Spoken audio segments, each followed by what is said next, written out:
What's up, guys? So I was looking at my Amazon merch statistics year over year, specifically for the month of February, but I think this applies to the month of January as well. And I was almost able to 3x my royalties in 2021 compared to 2020. Now, 2020 was a little bit crazy. We know that things were, changing in the world as we know it back then. And I think things are still crazy today, but it's becoming a little bit more normalized, right? But people were probably a little bit less preoccupied buying novelty t-shirts a year ago. So sure, fine, got that. But one big thing that I did differently this year that I think has really made a positive contribution to my bottom line as far as my Amazon merch business goes is I increased my prices. I very intentionally set out to try to make more per sale because there is something to say about the flip side of the argument that cheaper is better, that everybody's deal hunting, that sometimes people see something they like and they're willing to pay, within reason, a certain amount for that product. So I was kind of running with that logic. And what I'm going to share with you in this video is essentially my findings. So let's get started.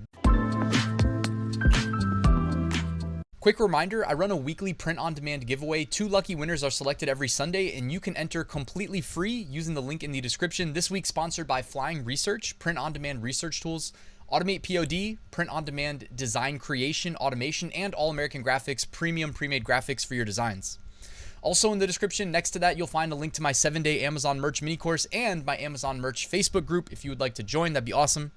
All right, let's talk about royalties. All right, that is why we do Amazon merch. We are chasing profit, right? There's a profit motive here. We're not just doing this for charity.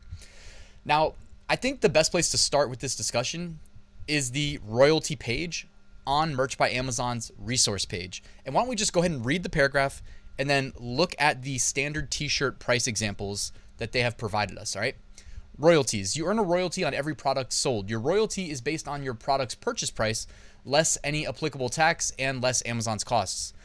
Amazon's costs include materials, production, fulfillment, customer service, returns, exchanges, and resources required to detect and prevent fraud. So when you put it that way, it's like, all right, fine, Amazon here, take, a large portion of the sale price of this product.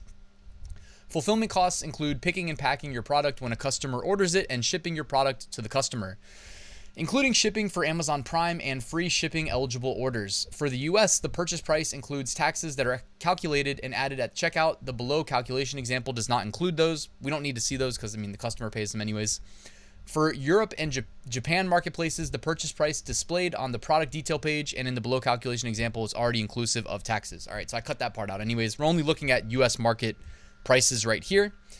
Now, the prices that they chose to show us are $15.99, $17.99, $19.99, $21.99, $23.99, and $25.99. Now, behind me, $25.99. I'm not exactly sure why they chose this price range.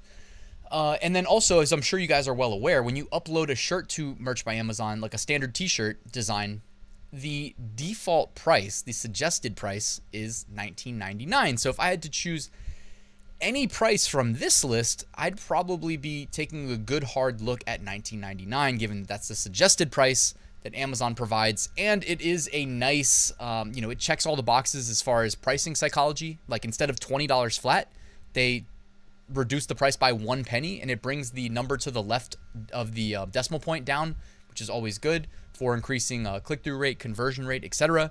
Now, what I did here is I made a chart of what I would consider to be the standard price range for Merch by Amazon shirts. So I'll just read them to you, but you might also want to take a screenshot of this and just save it for your own reference. By the way, this is subject to change. I believe it was January of, I don't want to get this wrong. I think it was January 2017 and then January 2018. So back-to-back years, Merch by Amazon increased the base cost of their standard t-shirts. So it actually used to pay out, when I joined Merch by Amazon, it was like $7.19, I believe, if I remember correctly, for a sale at $19.99.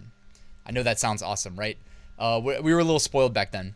And I heard that it was even higher before that, but that might have been before I was in Merch by Amazon. But the pricing from this chart that I would focus on is either $13.07, which is bare minimum that we can price at for Merch by Amazon. And the logic here is that if people sort by price low to high and you're not competing with FBM listings through Seller Central, then you could theoretically be placed on page 1 solely because you had the cheapest price. Now, if there's a bunch of FBM listings with lower prices, they're going to push you out the way, but that's just is what it is.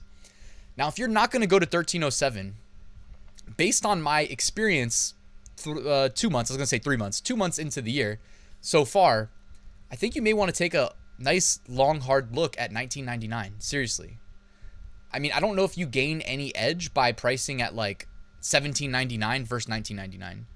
Like a $2 discrepancy is probably not going to change someone's mind between buying your product and your competitors.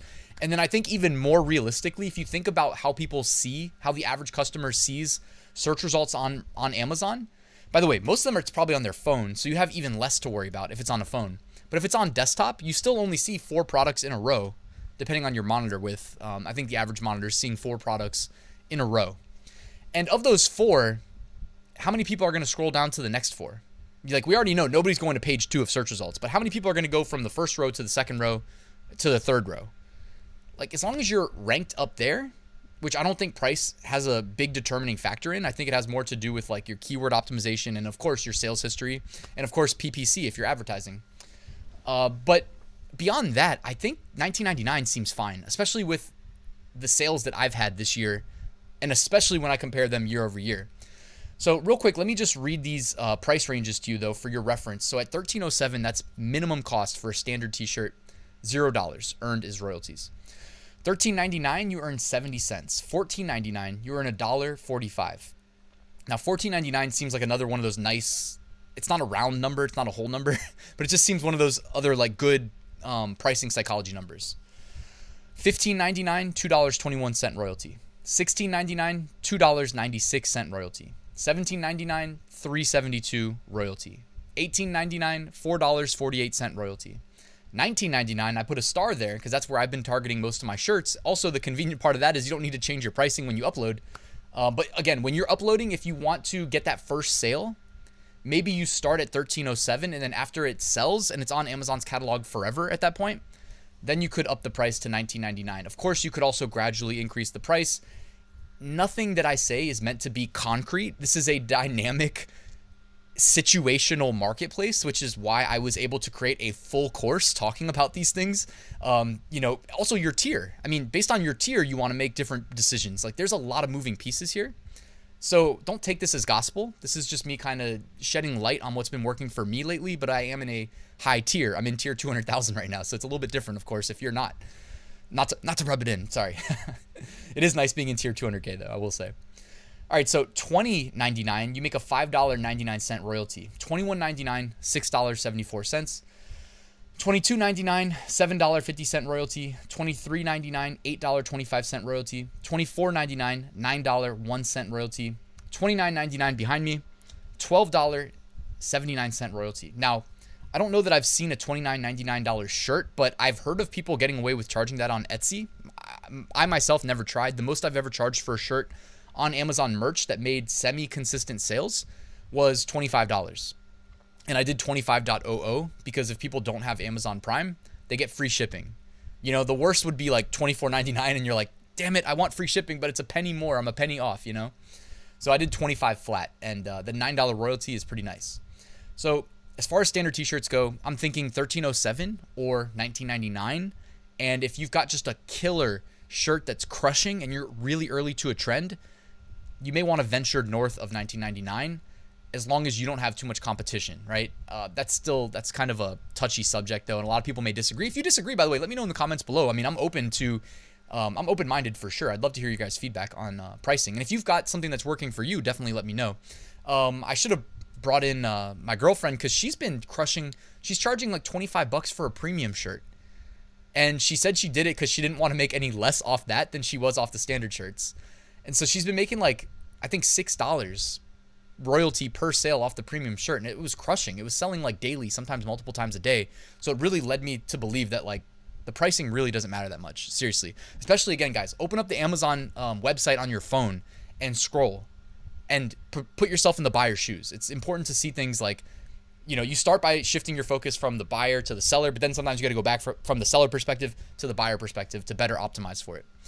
So here's just a year over year look at my sales. February is right here. Let me roll my chair out of the way. And February of this year, I don't know why I did not write down how much I made. Let me pull it up on my side monitor. Actually, I think I have it on a notepad too. February last month, 2021, $2,627 in royalties for February for a 28-day month. Not bad at all. And the thing is, I didn't have like any one product that was like making me all the money. Sometimes that's the case and it skews everything, but that really wasn't the case. It was pretty well-rounded. And for comparison, year over year, in 2020, I did 332 sales for $960 in royalties. So let me see, actually. I'm sorry I'm doing this in real time. So my average royalty per sale last year was $2.89 in February. For comparison, this year, average royalty per sale, $3.25. So I also saw an uptick in sales volume, which obviously is going to help the numbers, but increasing that average royalty did not seem to have a negative effect on my bottom line. Now, before I leave you, I also want to mention that I've been charging more for my hoodies as well. And as a general baseline, because I don't want this video to go on forever, I've been trying to make at least around $5 per sale. So you can typically do the math on a product-to-product basis. Pop sockets, I haven't really charged more than $14.99. It just seems like a lot of money for this little little thing on the back of the phone, which, by the way, I had never used a pop socket before, and then I did my video in the middle of 2020 summer where I reviewed every single Amazon merch product in the catalog and ended up really liking the pop socket, so I kept it on there. And also, I mentioned, this is from All Sunsets, the T-Rex, and that thing has actually sold a handful of times, so that's pretty interesting. All right, back on topic, sorry. Pull over hoodies. The prices I would consider would be $25.05, where you'll make zero profit, which, by the way, somehow I had that memorized. I was like, man, I forgot how much is the base cost. And I typed in $25.05 almost like a robot or something. I was like, wait, how did I know that? And because it ended up being right. So I would either charge that for your first sale. After your first sale, definitely probably up the price, unless you're doing something like very strategic about building up a ton of sales velocity in a hyper competitive niche and then jacking up the price when you're the, top of page one or something. Other than that, I would either look at $31.99, which gets you to that $5 royalty sweet spot, actually $5.01, or all the way here at the bottom. Anybody who's never tried this, try it. I know it's getting warm outside. I'm actually like sweating in my room right now because it's so nice outside. By the way, get outside, do some exercise. Just a reminder, it's nice, man. It feels good. $39.99, I've been experimenting with a lot of my new hoodies, just uploading them there, because you make $10.78 royalty, and I've sold quite a few hoodies. If you go back to my February income report, you'll see that I think my #1 profit product was a hoodie, because I was making $10.78 per sale.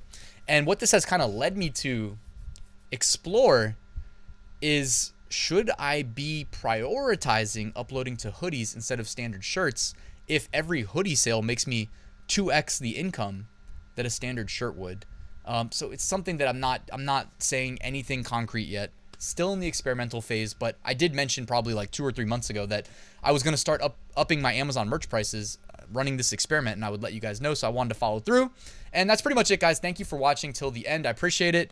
Hit that like button, hit that subscribe button. If you want to check out my Amazon merch course showing you everything that I did to get my account from tier 10 to tier 200,000, literally everything I learned over 4 years, it essentially covers starting, scaling, and then automating your business. You can check that out. Link in the description. But thank you guys. I'll see you tomorrow.